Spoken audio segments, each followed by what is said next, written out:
make this heart of the civilization to be defined based on what one crazy person or one kapalika in the cremation ground or some crazy tantrics doing some agori practices does, and then stereotype it based on black magic, based on whatever the obscure rituals they are practicing. These are not even mainstreamed in Tantra themselves, and most of what people do today you cannot find anywhere in tantric texts. And then we are calling those weird, bizarre activities as tantra. And then so we are just giving bad name to a big part of our own civilization. It is no different from spirituality, because I see art and spirituality as one and the same. So the moment art crosses borders, spirituality crosses borders. Most of the yogic practices, if Patanjali is one of the yogas, there are 92 agamas. Each and every agama has its own unique form of yoga practice. Think how large the yogic practices would be, globally accepted form of spirituality to mainstream throughout the globe, if we were to extract all these teachings and offer to the globe. Look at that.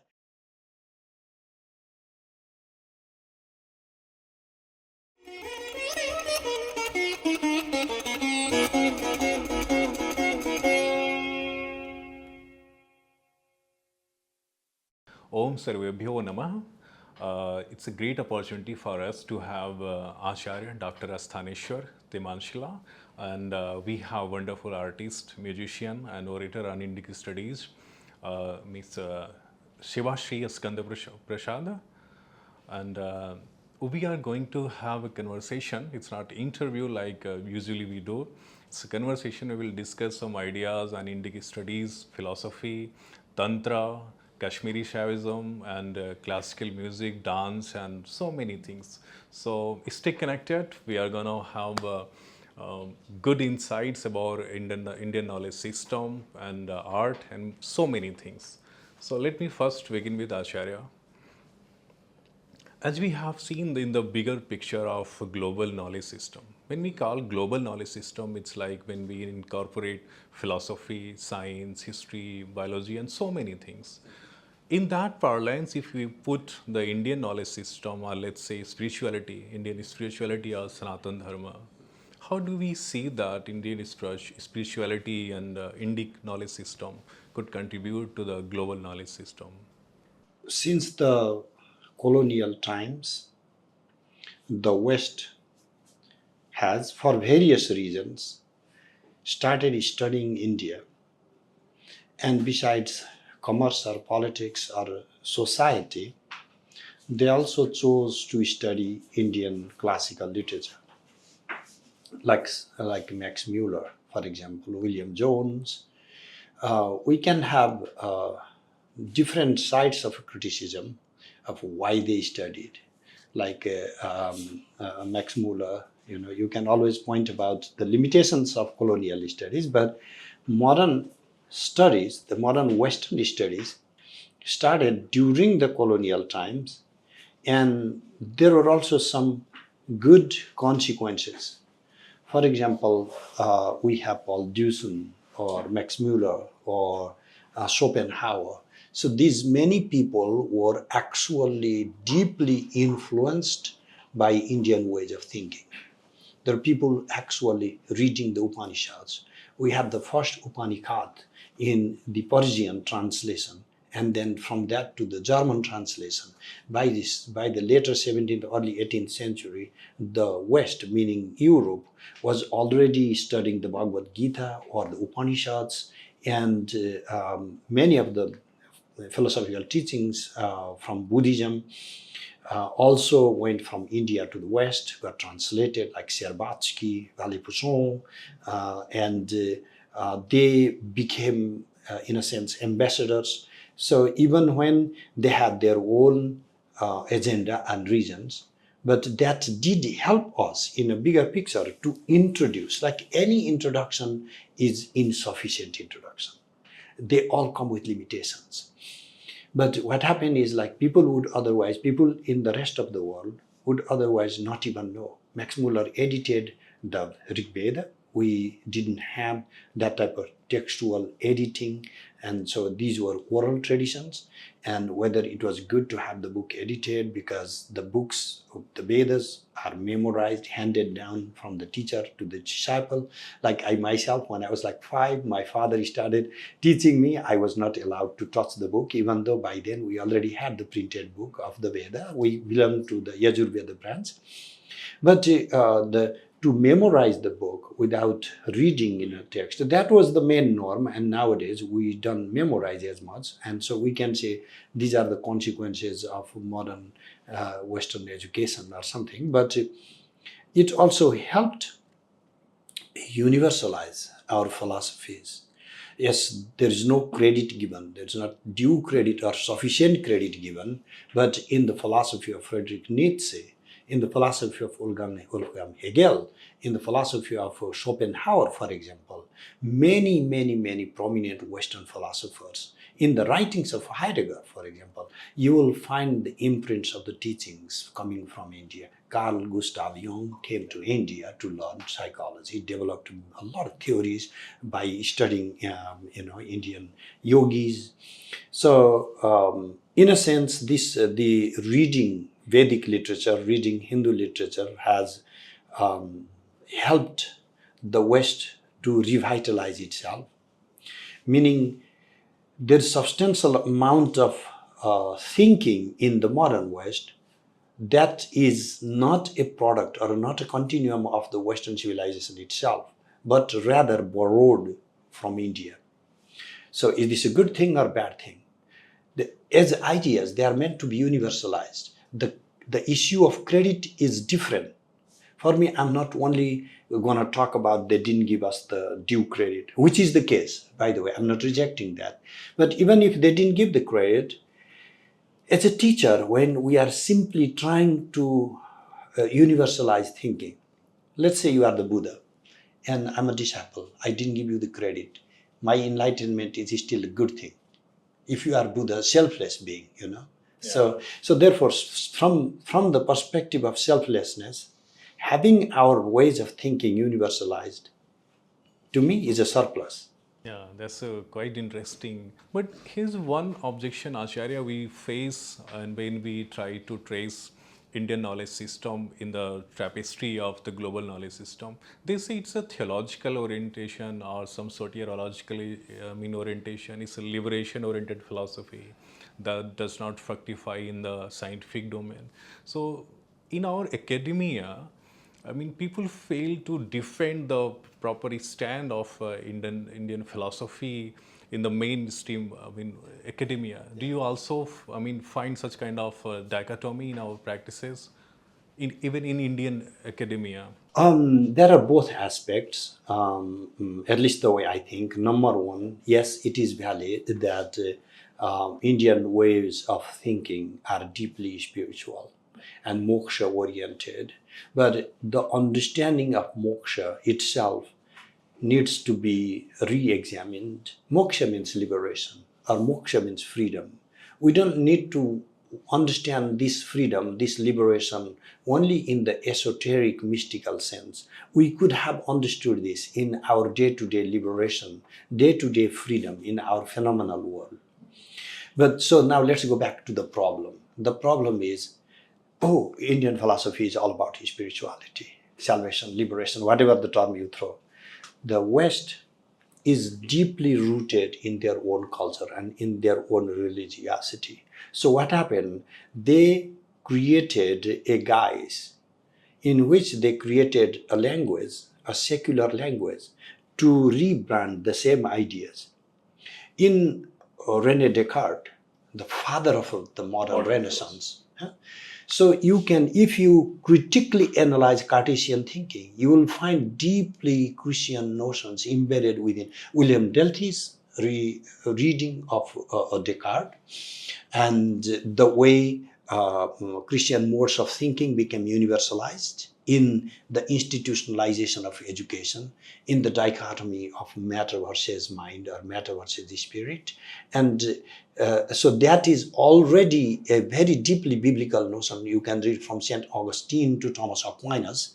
And we simply took it because he was a great scientist and a philosopher. We only took it, his teachings, as a very secular teaching. What about Wolfgang Hegel, for example? Read Phenomenology of Spirit.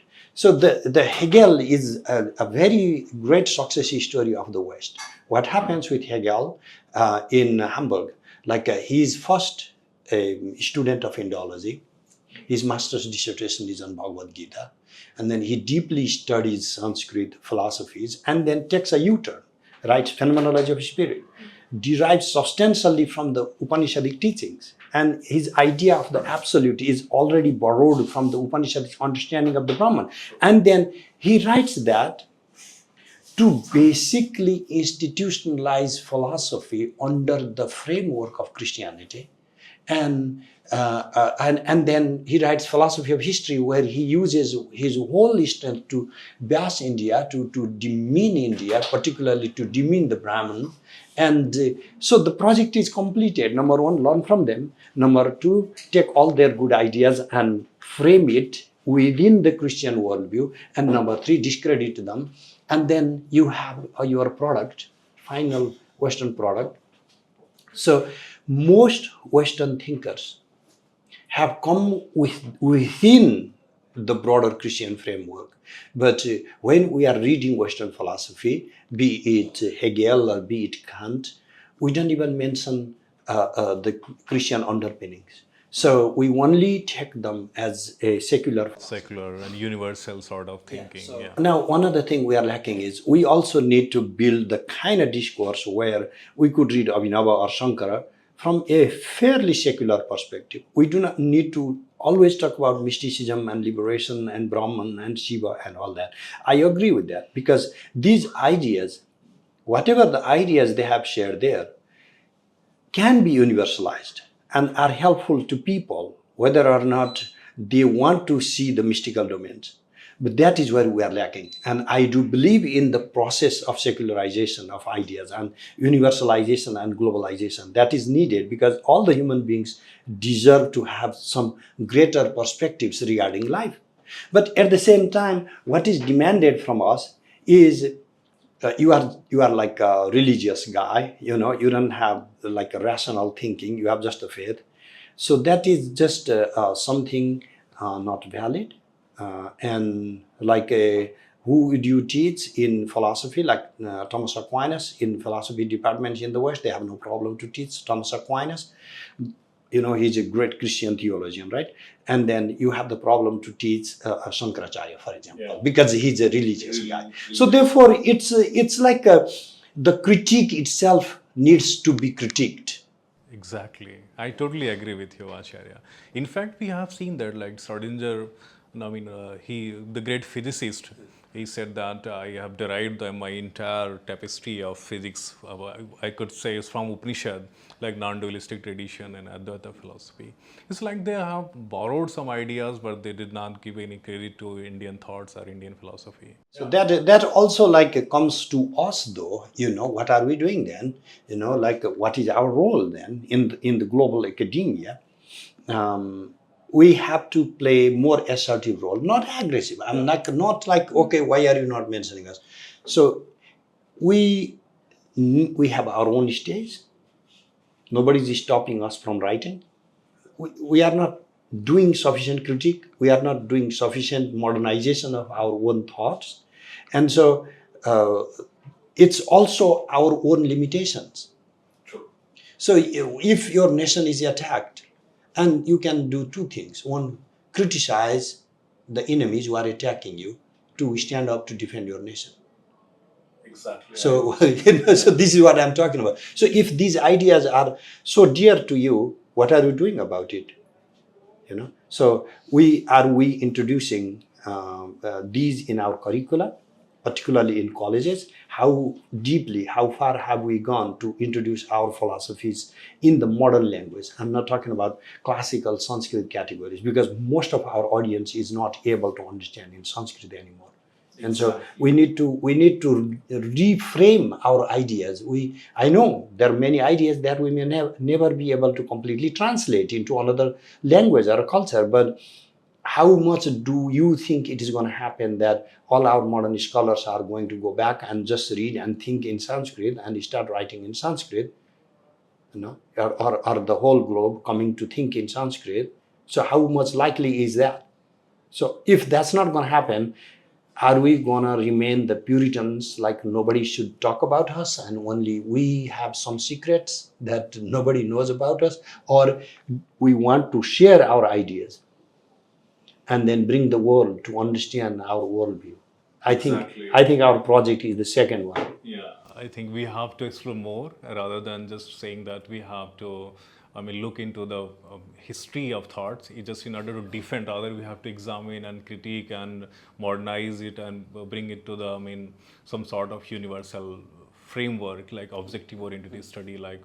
But it's not the compulsion or burden on our shoulder that we have to prove our knowledge system to West, just in order to say, no, we had very great system. Actually, it is a system. We don't have to defend it. We have to just expose it. We have to just, disclose onto the global level rather than, And we have to bring to life, because these philosophies were practiced at one time. Particularly I come from the Agamic tradition, like a philosophy of Abhinavagupta. What inspires me, I sometimes tell my students that I would love to have a class where I'm teaching and my students are writing commentaries on what I'm teaching, and in a corner like Sivasri ji is singing, because Abhinavagupta in his class, used to have a dancer also. She's performing, and then there are like actually students listening to the philosophy. Just Yogaraj, the disciple of Abhinavagupta, when he writes about the classroom experience. So what is Abhinavagupta trying to say? That these are brought to life, practiced and performed in a real life. Philosophy is lived. So, and we are throwing it to some monks in some remote monasteries or Himalayas, and then we are living a completely different type of life rather than trying to bring that in our practice. I was thinking of a few things, Bhinavji, when Ācārya ji was explaining. I feel the Indian knowledge system is the global knowledge system. It cannot be separate from that, because if it was, one Srila Prabhupada or Swami Vivekananda, they wouldn't have crossed borders, crossed oceans and gone to another country to talk about the Indian knowledge system as Indian knowledge system. True. As when you mentioned that bringing knowledge into life, like you, since you are artist and you musician, you bring all those things come to, a different kind of orientation that you approach towards classical art and dance. As Ācārya mentioned, Abhinavagupta, he was a great aesthetician, I think. One of the great aesthetician in the Indian tradition, you'd say. So how do you see that Indian classical tradition could bring more, a knowledge orientation, or to some extent you could say performance in our modern day life? It is no different from spirituality, because I see art and spirituality as one and the same. So the moment art crosses borders, spirituality crosses borders. It's the same thing that is happening at the same time. So when we take a forest ecosystem as an example, we have a particular set of animals in one country, in one country's forest, and the same set but a different genus, different species is in another country. You might find the same kingfisher bird, but it might belong to a different, last set of species might be a different set of species in another country, right? But they're still kingfisher birds. And then there's animals, there's monkeys, there's wild animals, there's different kinds of animals that we see. Birds, they have their own communication amongst themselves, which might equate to the languages that we speak in our own countries. the faiths that we follow as smaller groups in countries. But when there is a calamity, when there is some communication that has to be transmitted across all species, all genuses in a forest, say there is going to be an earthquake, every animal comes together and communicates in the same language, right? They somehow understand. That is the global knowledge system, and that is Indian knowledge system. And that's a quite philosophical, exposition you have derived. It's very interesting. Ācārya, coming to your first point, and actually it's a question of all those youths, so-called curious minds, because they shy away sometimes when it comes to understand their ancient wisdom and practice Tantra, since you are a veteran and great scholar of Tantra and you're professor at San Diego University. And so, what is Tantra exactly, Professor, if I ask you? Well, this is a very broad and almost like a confusing question because there's not one clear definition of Tantra. Broadly, what I'm calling Tantra is the teachings that you can derive in Agamas. There are 92 of them, Shaivites and Shakta Agamas. But the similar teachings are found also in the Pancharatra Agamas. They are the Vaishnava Tantras. The same way in Buddhist Agamas, like Guhya Samaja Tantra or Chakra Sambhara Tantra, Vajravarahi. So these teachings are there. What we find predominantly in these texts, like called Agamas or Tantras, are the processes of some philosophies, almost always non-dual or dualist non-dual type philosophies, and like a Vishishta Dvaita type philosophy. So simply it's what do we mean by qualified non-dualism is like rather than saying everything is just one only and reject everything, it's like the example of a forest would be good, because in a forest as a forest it is one, but as a distinctive tree like a mango tree or the oak tree or teak wood tree, all these are different. So in singularity there is the plurality preserved within it. When you say the forest, and you cannot say the mango identity is denied there. No, mango tree as a mango tree is there within the concept of the forest. There can be many other trees. So the same way, anyway. So broadly that type of philosophy, and then the tantras also have the yogic techniques, mostly like the concept of Kundalini is so popular today, but they originally came from Tantric Agamas. The chakra system, they came from Tantric Agamas. They are not in Patanjali's yoga, for example. They came from Tantric Agamas. And so many types of visualization of mandalas, they came from Tantric Agamas, like Sri Yantra, Sri Chakra, a bit popular these days. So that came from Tantric Agamas. And it goes on, so many different yoga. And then there are many routine practices on the deities and mantras and visualization. But more than that, you even have the temple constructions. You even have a statue, how to form, how to construct different statues. What is the proportion between the statue and the temple. You are not going to find these things in so-called Vedic text. These are encoded in the Agamas, in the Agamic text. So, starting from the making of the temple, even the consecration of the statue, daily worship of the statue, all these are routine rituals, are parts of the Tantric Agamas. And so we have now what happened, we have blended all the teachings and broadly Tantra became almost like a taboo to, and then we have universalized tantric practices and we are calling them Vedic. I was coming to that point because mostly you'd say that it's some sort of magic. Is it magic or clairvoyance when people do not understand or comprehend the entire configuration of Tantra? They make it like some sort of taboo or something. But it's a knowledge system people do practice and people do for the healings and for the medication purposes. And as we have seen that in Kerala, Assam and other northeastern region, people do practice Tantra in order to heal themselves. It's a very healing process. It's not just only for the ritual purpose per se. So coming back to the point, does Tantra come from Indian philosophy, like let's say from Vedanta? non-dualistic philosophy, or is it more ancient, more, I mean, older than the Indian darshana? There are six schools of Indian philosophy.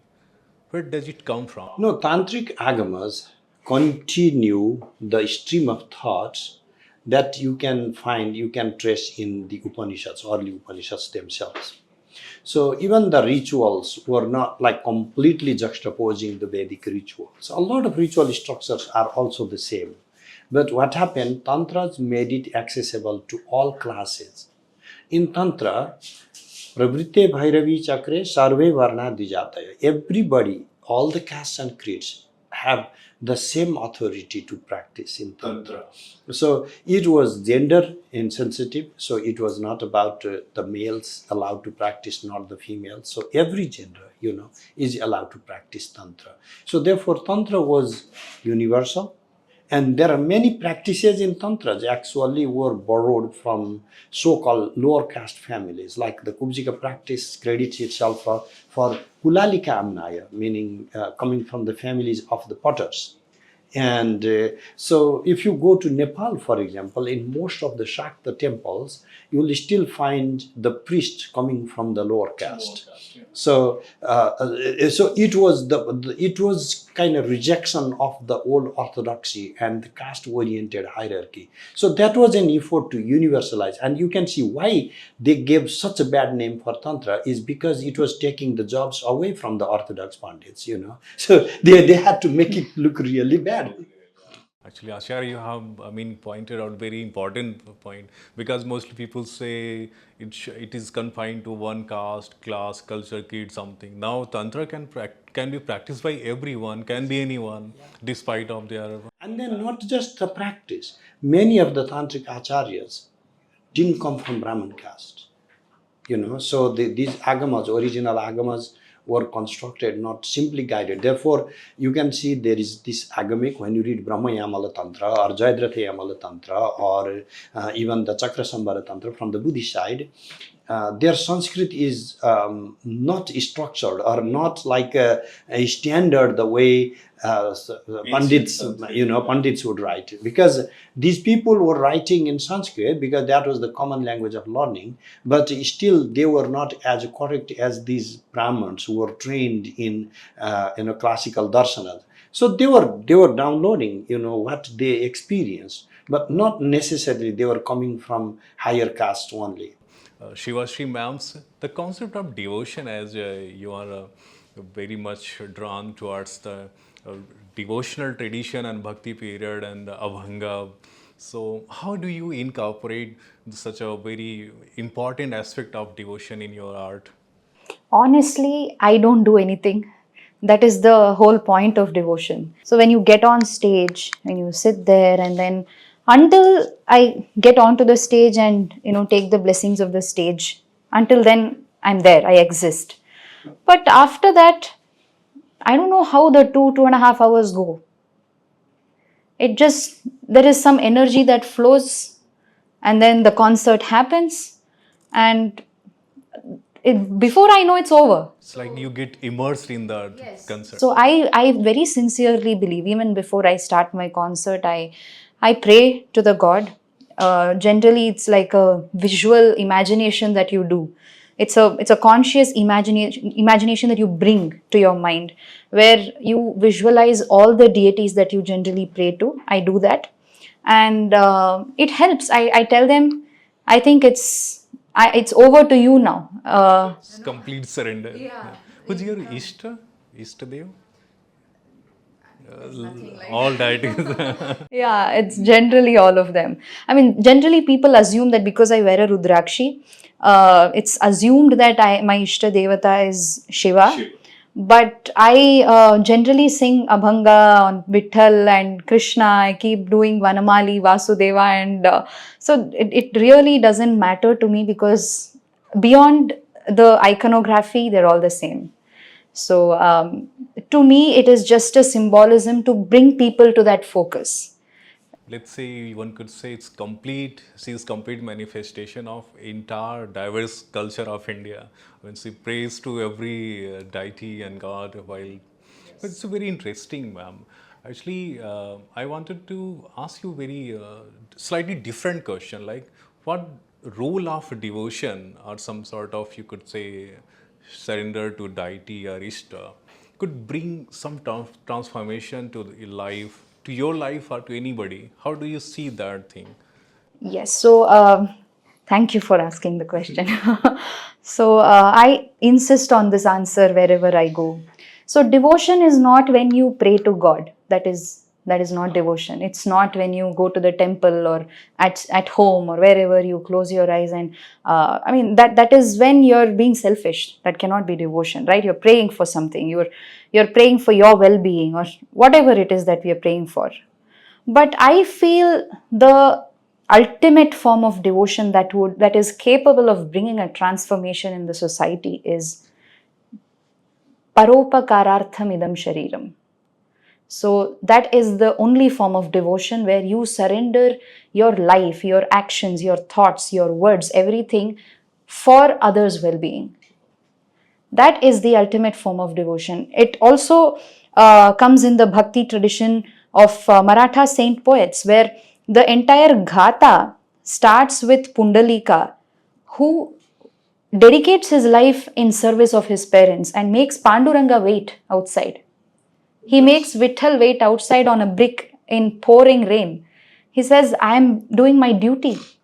Vitthal Bhagwan is standing on the brick. So that is the Murti there in the temple. He's waiting for his devotees to do their duties and then Duties first and then I'm the last is what he depicts. That's quite unique. I mean, most of people I have seen I live in Vrindavan, I have seen that people have left their household, I mean, duties as some other things like, and they come to Vrindavan, become the part of the Vrindavan ethos, I say, the cultural tapestry of Vaishnavite literature or Vaishnavite tradition.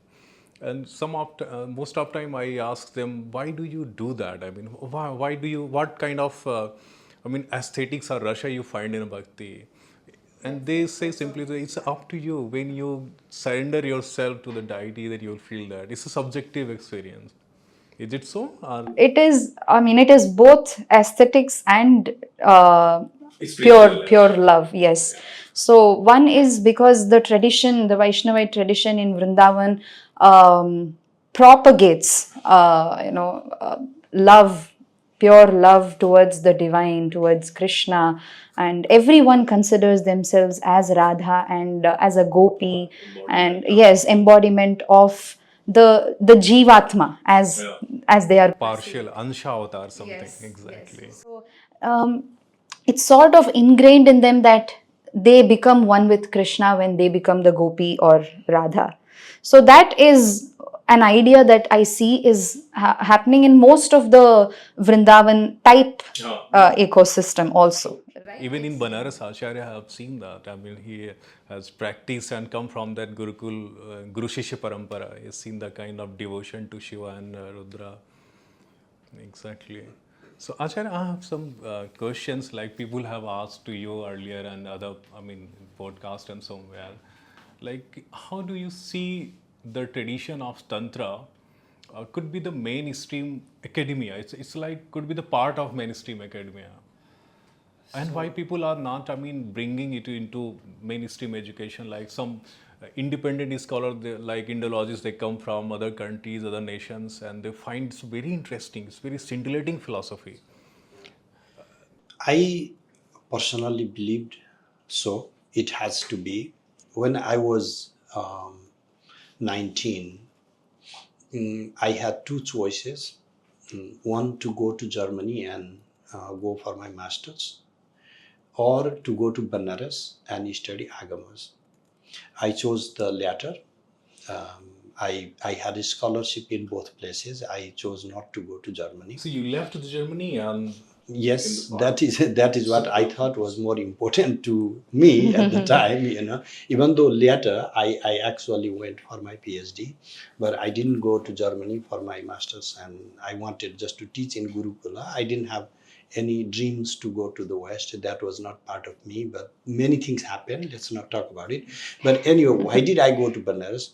It's because my Guruji said, all the good intellectual people these days, go to standard schools, and who are coming to traditional gurukulas are the people who are not able to go to any of the formal schools, whose parents don't want to send them or are not able to send them to regular schools.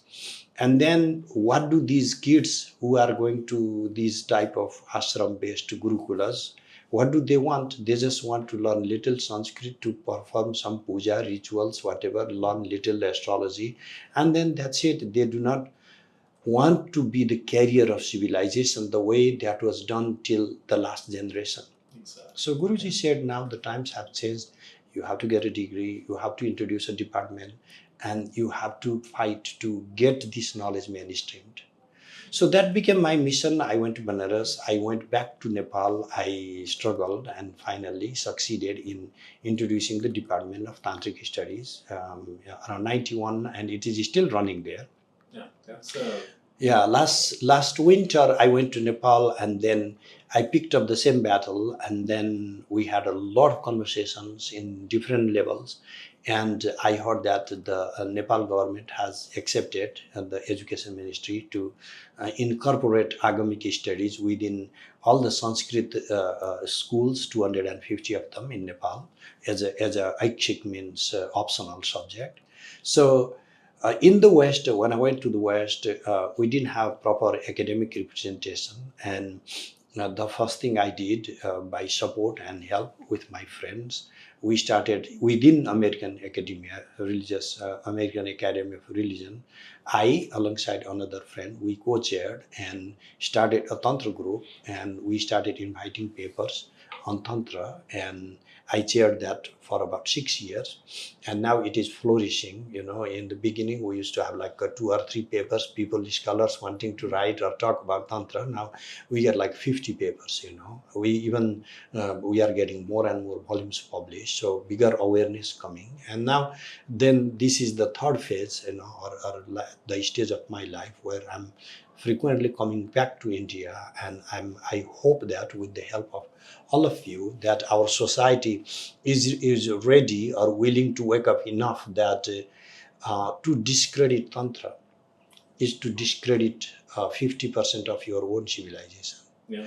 And to misunderstand, you cannot find one illiterate guy cheating society, tricking community, doing some black magic, and then make this heart of the civilization to be defined based on what one crazy person or one kapalika in the cremation ground or some crazy tantrics doing some agori practices does, and then stereotype it based on black magic, based on whatever the obscure rituals they are practicing. These are not even mainstreamed in Tantra themselves, and most of what people do today you cannot find anywhere in tantric texts.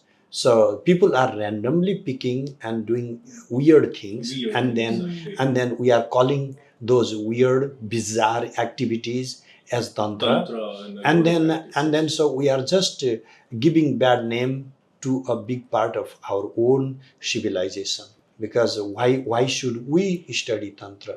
Most of the yogic practices, if Patanjali is one of the yogas, there are 92 Agamas. Each and every Agama has its own unique form of yoga practice. Think how large the yogic practices would be, globally accepted form of spirituality to mainstream throughout the globe, if we were to extract all these teachings and offer to the globe. Look at that. And even the Tantric philosophy is why I worked for so long on Advaita Vedanta. Why am I advocating for Tantric philosophy now? Because it's okay to study all philosophies, and it's fine to have this faith in the absolute Brahman and singularity and all of that. But we cannot live a life in dichotomy. And on the one hand, we are saying that life is mithya, life doesn't matter, it's illusion, real world is just drama, is illusion, it's not real, only Brahman is real. On the other hand, what are we trying to do from morning to evening? We want to make more and more money. We want to be more and more powerful. We are filled with lust and desire and every single thing. So what is happening in the real life is we are deceiving ourselves. There is another way. The another way is the tantras, because what they are saying, sex is good. You don't need to pretend and then just go and do whatever in the corner. You can just be honest about it. If you want to drink, you can drink. You are not going to go to hell just for drinking. Be honest to yourself, but you can still worship the goddess, have the devotion. So it is like mainstream society can actually practice Tantra. When we want all the orthodoxies, 90% of the people cannot adopt the Brahminic orthodoxy to practice Vedic sadhanas, Vedic rituals and sadhanas. So Tantra makes it applicable in our modern day life. And then gives us bhogascha mokshascha karasta eva Sri Sundari sadhana tatparadam. So you should also have bhoga and moksha. It is not the teaching, tantric teaching is not for bhoga only. It's not for moksha only either. And the same philosopher, Abhinavagupta, for example, who is writing so extensively on all these esoteric practices and philosophies, is also the teacher writing extensive commentary on the Natya Shastra. Why? Why bother Natya Shastra if it is just liberation only? Can you imagine Shankaracharya writing a commentary on Natya Shastra? So there is a philosophical shift in Abhinavagupta that Dance refers to so many things. You go to any Hindu temple, where would you not find one Apsaras or someone dancing in the pillars? Dance is our deities are dancing. Every single pose, when the deities are in standing pose, she would know, she would say, she would vouch for it, I hope, that they're in dancing pose, one or another. Yes. So derived from the extensive mudras and karanas from the Bharatanatyam, our gods and goddesses are in dance. And what are we talking about? We are separated from our spirituality when we separate ourselves from the real world. So this is why we need to mainstream Tantra, because we can be honest and sincere and be spiritual and happily go to our occupation, love our loved ones without, saying, I know you are just Maya, but, I'm tied to what the hell I'm in, It's very important. Like mostly people think that once you practice Tantra, you have to separate yourself from the real world, from your duty or household practices. You don't have to, as Ācārya has very rightly pointed out. I think you can live, you can do your job, whatever you are doing. At the same time, you can practice Tantra. And when it comes to understand Tantra and its practices, we have to follow any certain pattern or configuration. Ācārya, you in Tantra, there are many schools even within Tantra, and I come from a particular lineage called Sarvamnaya. Sarvamnaya. In us, we integrate all the Amnayas. Some practitioners these days do one deity, pick up one Diksha, and then go and live their life, worshipping that deity, and they don't bother knowing other systems, other deities, other philosophies within Agamas. For us, these are all integral to Shiva's revelation, and we need to relate to them. But what is most important here is there is the Guru, there is the Shastra, and there is your practice. Trisrota samidam jnanam shastrato gurutaha swataha. There are three streams for this realization, this jnana. One is you have to learn from the Shastras, another is from the Guru, and then you sit and practice and you will have some experiences. You learn from your own experience. So what is happening today, most people don't bother the Shastras. So they pick up one mantra from their Guru. These days even Google, is the Guru. So they are just picking whatever mantra they like and then practicing. And then I get people like, oh, I have been reading this mantra for a whole year, nothing happened, I don't believe in Tantra. And, oh, who gave you the mantra? No, I just saw it in Google. So this is actually happening. People are doing it. I think it's a dangerous note. It is absolutely dangerous because these are meditative practices. They directly affect your psychology. And if you do not know what elements you are ingesting in your mind, what you are including, incorporating within your system. It's like eating food without knowing whether they are toxic or whether you can digest them, whether they are conducive to your health. So or to what is the portion for you to eat. Eat it. It should be done under the guidance of Guru. You need a mentor. You don't go swimming on your own, reading some Google, videos or something. You need someone with a life belt, and or if you even learning biking, it's better to have someone to hold you. Mentor. So for the audience, if you are reading chemistry or studying chemistry, the same way like you do, and you have to practice Tantra under the guidance of Guru. It's not like you just Google it and found something very interesting and you started practicing and later you just ruined your life. It's not like you have to find a Guru or you have to be qualified enough to have a Guru or something. Yeah, and then we need to meticulously learn the system. What is happening? One of the declines of the civilization, like a consequences of the decline of civilization is we have these street tantrics, bazaar tantrics, who have not studied Agamas, and they have perfected in one vidya or the other, and they will give you portions and do whatever you want, astrology, horoscope reading, and then say you do this deity and this and this. This is not what Tantra Agama is all about. These are maybe minor applications, misused broadly, but it comes from a system, and people are not reading the system. People are not interested in understanding the entire system. And this is also another reason why we need to have a proper education. People are anyway going to do these things. Society is harming more than learning and protecting themselves. So the society is being harmed by stopping this education.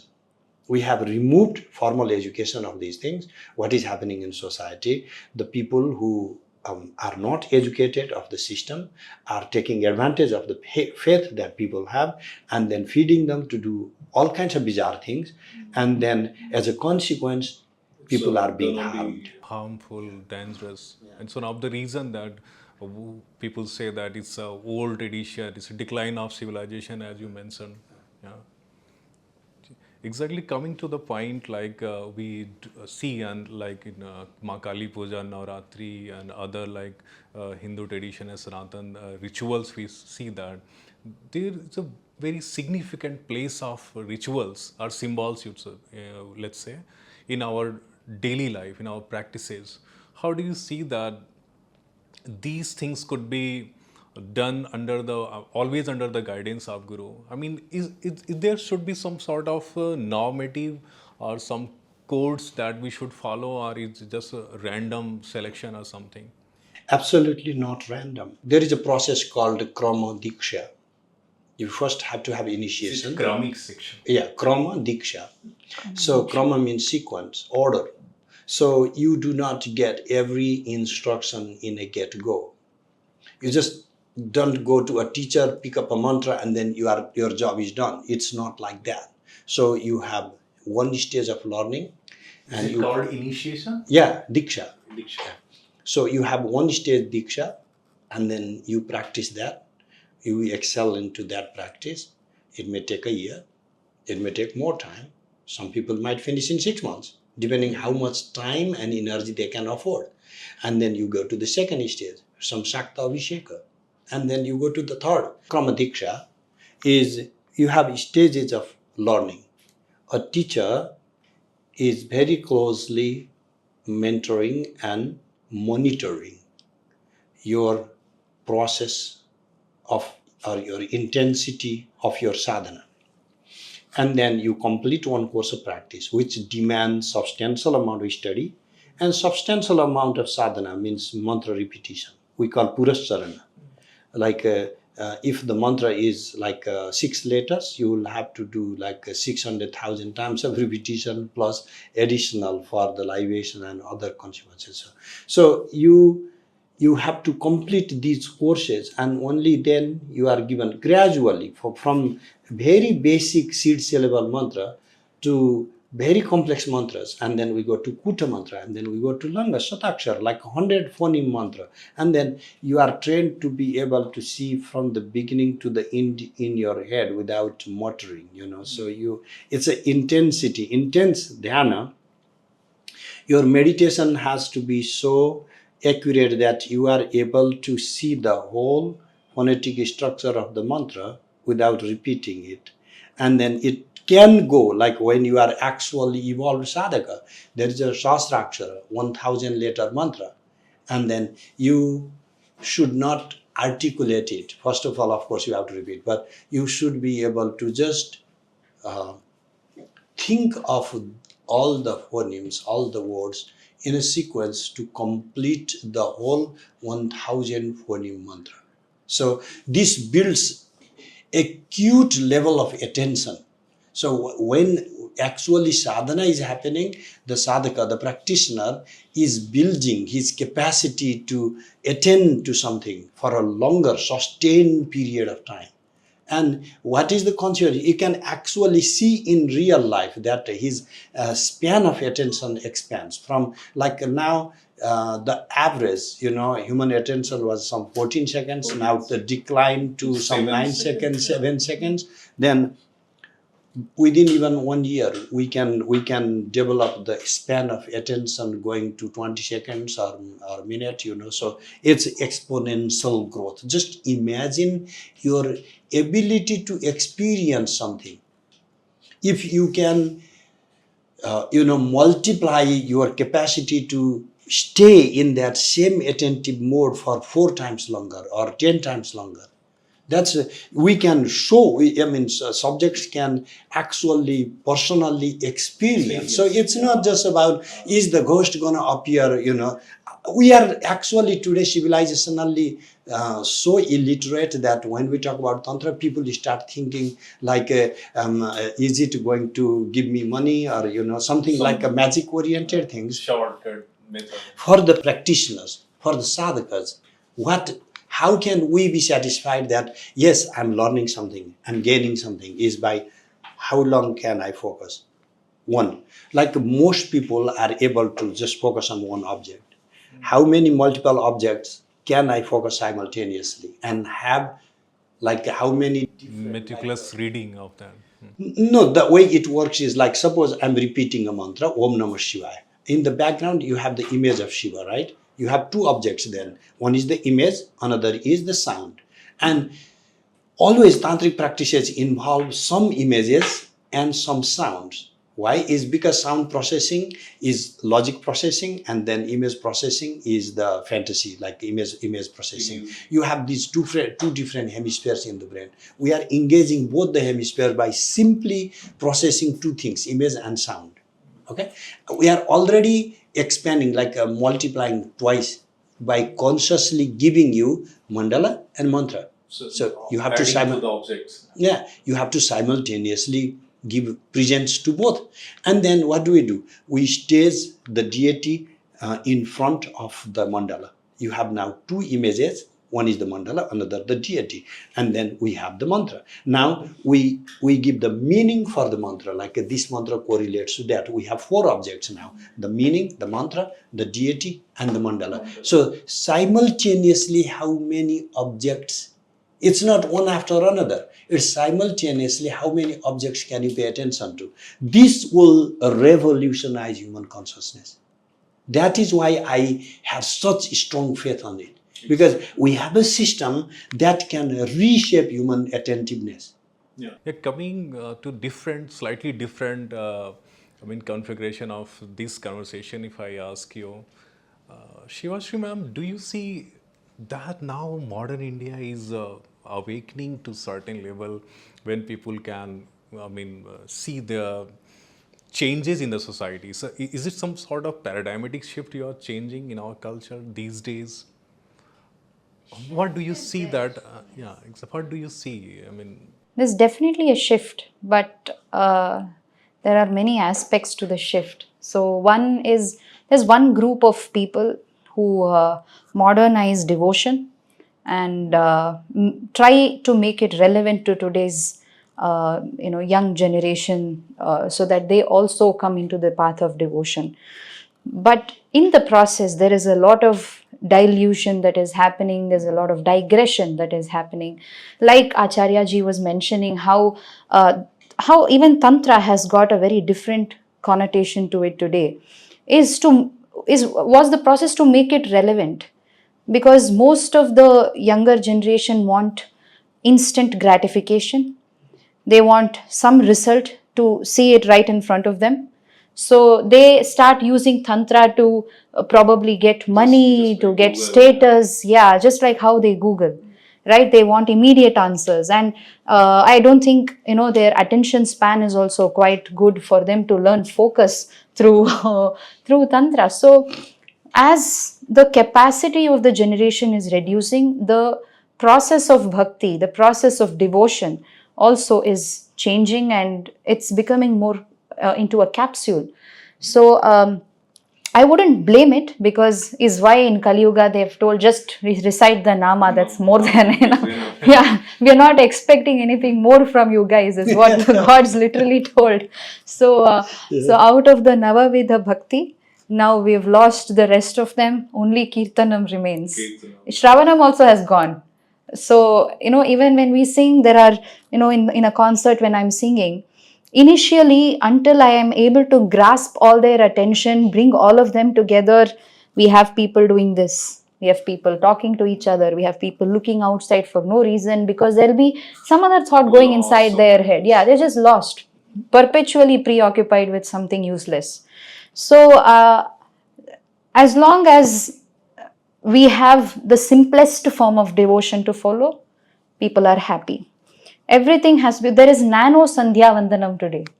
It's called nano sandhya vandanam to reduce the time. Yeah, to reduce the time that it takes. Sandhya vandanam, the entire process takes about 15 to 20 minutes. That itself is less, maybe half an hour.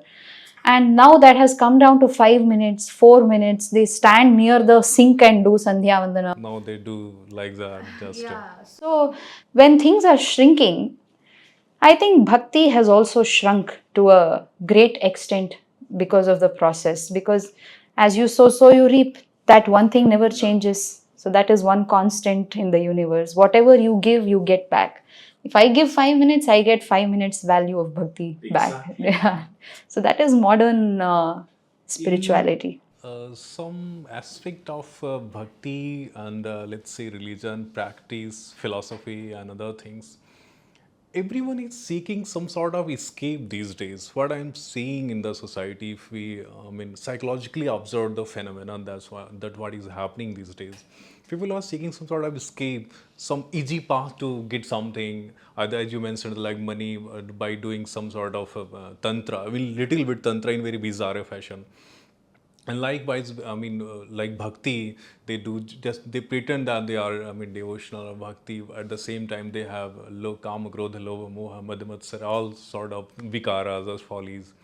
Bhakti says that we have to subdue such kind of vikara, then we can have that we can attain the liberation or divine blessing, something.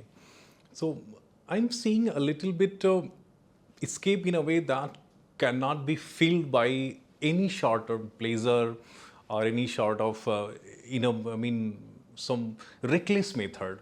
So we have to offer something that a new young mind, curious mind can, adopt in and can apply to their life. Exactly what Nama Sankirtanam is, honestly, because as he was mentioning about Purascharana, if the mantra has a particular length, the entire process is according to the length of the number of syllables, the aksharas that you have in the mantra. So if it is a 35 akshara, imagine the 1000 akshara. Imagine the kind of Purascharana that it demands from the devotee, from the person, from the practitioner rather. So that is hard work. So very challenging. It is hard work to comprehend Carnatic music. It is hard work to understand what the composer is trying to say there. It is hard work to understand the Upanishads. It is hard work to understand the Vedas, for example. The Veda is not for one group of people, it is for the entire human civilization. Yes. But the reason why Vedas are rejected is not because of the fact that people believe that it is for one group, but because people are just lazy. They don't want to comprehend it. It is too much work. So, like you said, it's an escape route to not do something that you're required to do. So, if I sing Carnatic music, if I sing Raga Alapana of a particular Raga for 45 minutes, nobody wants to understand what is happening on stage. Instead, if I'm going to make them sing along a Namavali, say I just even recently had told this, if I just take Ramanama, if I just say Jai Shri Ram, how difficult is it for people to follow? Exactly. And the escape route is not just, probably one very small minuscule group might choose music or devotion as an escape route. Mostly the escape route is to get high. So the idea of me doing this Namavali came from, giving them that high through this. They're looking for a high through substances. And why do they do that? Because they want to escape from the hard work that they're expecting. Do they follow Namavali? Yeah, I ensure they do. I force it on them when it's my concert. If it is a hall of 200, all 200 should sing. If it's a hall of 500, all 500 should sing. That's a different kind of unique engaging method of doing. Is it some sort of singing to mobile audience? Yeah, it is. A quick mandir parikrama. Yes, that is even better because they are in movement. There is less probability of them losing focus because they have to move along with the group and they have to stay with us. So they have to do what we are doing as a herd and bringing a herd mentality and making it positive to make each of them go out of the herd mentality through the same becoming themselves. Yes. So that is what, in fact, Nagara Sankirtana is not a new concept. Going around the four roads of around the temple or inside the prakara of the temple. It is not a new concept. It has been there for thousands of years. For example, the Sangeeta Pitamaha Purandara Dasaru, he did the same thing. He was the father of music. Comes from Carnatic tradition? Yes. So he is the father of Carnatic music. But he did bhajane, he did Nama Sankirtane around the temples, on roads, Nagara Sankirtane. That is exactly what he was doing. He is depicted as a saint who is walking with a tambura and a chipla. Chipla, that is called chipla. Yeah, that's called chipla. Like yes. So he took people along with him, walked around and sang. So that was literally the first form of music that we had. But we've just lost it somewhere in time. So is it just because of, attention span, or people are looking for some escape, or some Western, imposition, Western cultural imposition on our tradition and values? Because we see that we are living in a global era, so like global village we call it in our academic language.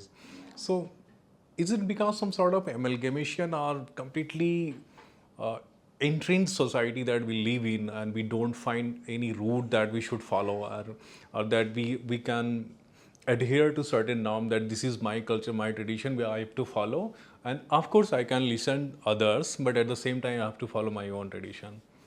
I feel it's the fear of missing out. Fear of missing out. Yeah, I mean, they want to be associated with some group somewhere so that they're not left out. Is it just a hard mentality, morality, I think you mentioned? Yes, it is. It comes back to the same thing because that is the most colonial mindset that we are still stuck with. That is the fear of missing out. As traditional, as original Indians from the Bharata Varsha long ago, we had everything and we knew we had everything. We still have everything, but right now the difference is we do not know that we have everything. One of the finest architectures and temple architectures and even shipbuilding like Kalpataru Siksha and various Surya Siddhanta, astronomy, all this sort of knowledge system we could fathom we had. But unfortunately, I think it has been completely the Western mindset, actually perspective, that we look our things from the Western eyes, and we say, no, this is completely old edition. We have to follow something now. It's a burden, I think, on the shoulder of all those thinkers, acharyas and sadhaks, that we have to keep our practices in a very meticulous manner. So youngster, particularly those curious youngster, they are little curious, but they are pathless in a way. They can't find any specific, discipline, or they can order their life in very rudimentary way that could fructify some, some result that could be considered as the rightful, appropriate action. So, Acharya, how do you see that? Could we give, or could we, offer something that could fill their such kind of gap or escape? As she mentioned that we have to uh, change their mentality in order to get them attuned with their civilizational values. Give it a little time. The first thing is what my Guruji used to say is you have to conserve the sparks for when the time comes. A single spark can turn into a flame, and it can sweep across the entire hills. So what I mean by give it a little time is we are demanding so much from modern Western mode of life. If you go and live in the West, most people are dissatisfied with what they are given. It's mostly our fantasy about the West. I've lived there for 30 years, and I know how hollow people feel there from within. There are no families there left. First of all, we have the family structure broken. We are alone. And two, there is no spiritual guiding. And what is happening as a consequence, we have paid attention to instant gratification. Whatever gives us momentary satisfaction. So we would go giving thrill, like dance, drink, drugs. And then when you hit real life, you are living in that job routine. You are productive, but you are also isolated. And you know what? In here still, we have friends to talk to each other. I have this very funny experience that one day I was feeling a little gloomy. Things didn't turn out the way, it was a job situation. I wanted to talk to my friend. He was like a very good friend, close friend for a long time. So I was saying, like, look, I'm so sad. And I started, like, after 5 minutes, it's just like, do you have a counselor? And nothing wrong. He meant well to me.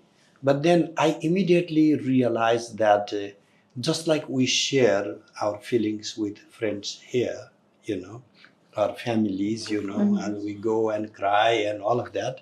There are people with the job to listen to if you want to say something. Yeah, therapy. So it's it's like if you want to say something about yourself, you need to pay someone $100 an hour. So there is a guy who would listen to you. Are you trying to exploit me for free, man? People are making $100 for listening, and you want me to freely listen to you. So can you feel it? So Times magazine about 4 or 5 years ago, I remember in the front cover had one story that 1 out of 3 person in America aged 50 or above is having one or another form of mental problem. It could be severe forms like schizophrenia or ADHD or anything, but it could be simply depression or many stages of anxieties. And you know what the forecast was in the coming 10 to 15 years, and 5 years have already passed, by the way, from that forecast. They were expecting the age group to go down further, and the ratio also to go from 1 out of 3 to 1 out of 2. So every 1 out of 2 persons age 50 or above is predicted to have some sort of mental problem. So just because we have food, we have fancy cars, we have our own apartment that we don't need to share with our parents or children, does not solve the fundamental problem of the humans, that human beings are psychological beings, not just a pure physical beings, like the animals in the forest. The deers running in the forest, they are not worried as much about someone hurting their ego. But for us, that's a big issue. Someone hurts our ego. We keep that feeling maybe for the rest of our life. Even Sivasri said such things. How can I live my life? People take very, you never know when people are going to take it too seriously. I have myself this bad habit. I roast people a lot, I invite other people to roast me. So that's a good way of having conversation and counseling as well at the same time. But I have to be very sensitive, like in going in public in the West, like there is this such heightened level of cultural sensitivity, religious sensitivity, like across religions. We used to, like in our school life, college life, we used to joke around with the different religion groups, and it didn't matter then. Now we have to be sensitive. I might hurt his or her feelings, and then this type of unbroken relation, like we are already projecting that other person as very different. I don't want to hurt your why will you hurt my feeling? Because we are the same persons, right? So this is that you may have noticed that heightened cultural sensitivity, maybe even in India, but I've noticed that heightened cultural sensitivity in America. People, who come to, if my neighbors have something they want to, comment about the way I do, something they don't like me doing, and then they start from how much they love brown people or things like that. That already offends me. Because okay, now they're getting somewhere. exactly. So it's like that. I respect your culture and all of that, because so why do you need to tell that? Because just tell me what you want me to do, because there is such cultural sensitivity that has split us apart, that we have to address those things before simply one single point, like they don't want me to put the trash can in the wrong day, and their guests didn't like it, or something minor. They have to start from how much they love India. Even you could see the difference. We have created this type. So what I mean is, give it a little time, is people are expecting whatever they are expecting. They have misplaced their value, their expectations. People need to realize that this is empty, hollow thing. They have to go back to deeper realization of humanity. We are spiritual beings. We are not just simply physical beings. We have the mind that rules over the matter. Our psychology rules over our physicality. Our dreams, our expectations, anticipations are primary to our hunger. For example, sometimes I'm writing and it is 2 in the afternoon. I didn't even have breakfast, and I'm so happy. My wife is screaming, "Don't you want to eat your breakfast today?" So, but like, why am I doing like that? Because I'm in my mental world that I'm finding so engaging that I am able to, even forget my physical reality, that I'm a physical being. Therefore, we need the sciences of the mind as crucial, as central to our moving forward. And that is where I believe yoga, tantra, Vedanta, these things will supplement for humanity to go forward. Like French philosopher Jean-Paul Sartre says that hell is others, and we in Indians say that Atithi Deva Bhava. So this is a huge difference in our civilizational approach to our values and our lifestyle. I mean, we say Atiti Devo Bhava, but I think we believe in something else. The thing is, again, what we say and what we follow are two entirely different things, because I'm sure majority of Indians would agree with the French philosopher more than Atiti Devo Bhava. So, I mean, we can probably say it out, but not really follow it. The modern job life has created these demands. Both husband and wife very busy working, maybe in two different corporations, and they don't have time for their children. Sometimes I've been to a situation like, just like telling you informally, like I'm invited for a party, and then there's a little 2-year-old boy just rushes towards me saying, "Papa, Papa." The boy doesn't even recognize his father, because the boy has not seen his father as much, because he's so busy at work. And we look more or less alike, so modern reality is the reality where your family doesn't recognize you. We are so busy working, making money. We have assets, we don't feel like this is enough. I always say, whenever I come back to India or Nepal and I find my own colleagues from my college life 10 times richer than I am. I'm not even kidding. You meet them often?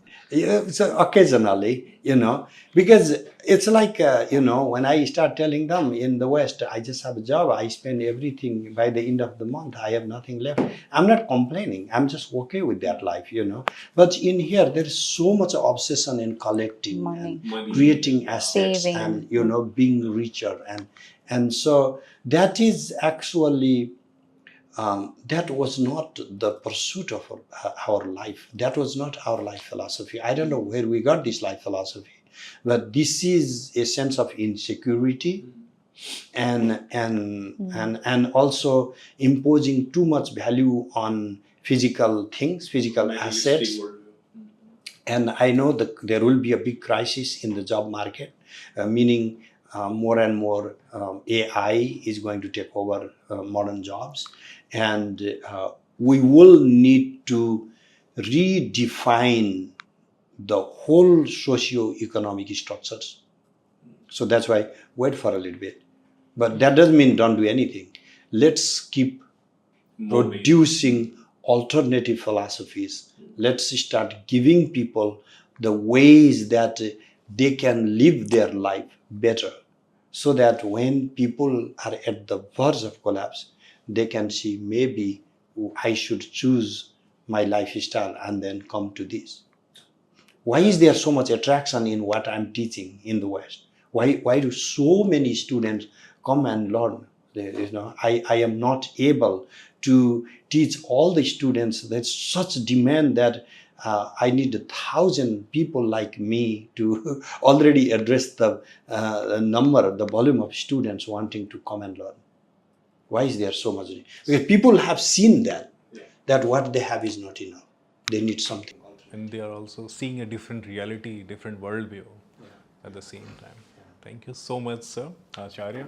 It's a very interesting conversation and insightful discussion. Sivasri ma'am, she's a founder of Ahuti Foundation and working with artistic excellence and pathway to enlightenment. You should join, you should follow her everywhere, wherever you could find. And Ācārya, Asthaneshwar, Timalsina, sir has founded a very different enterprise that is called Bemers Foundation. Everyone should check it and go for the publication, reading papers and doing research and consciousness studies and various aspects of Tantra philosophy, Kashmir Shaivism.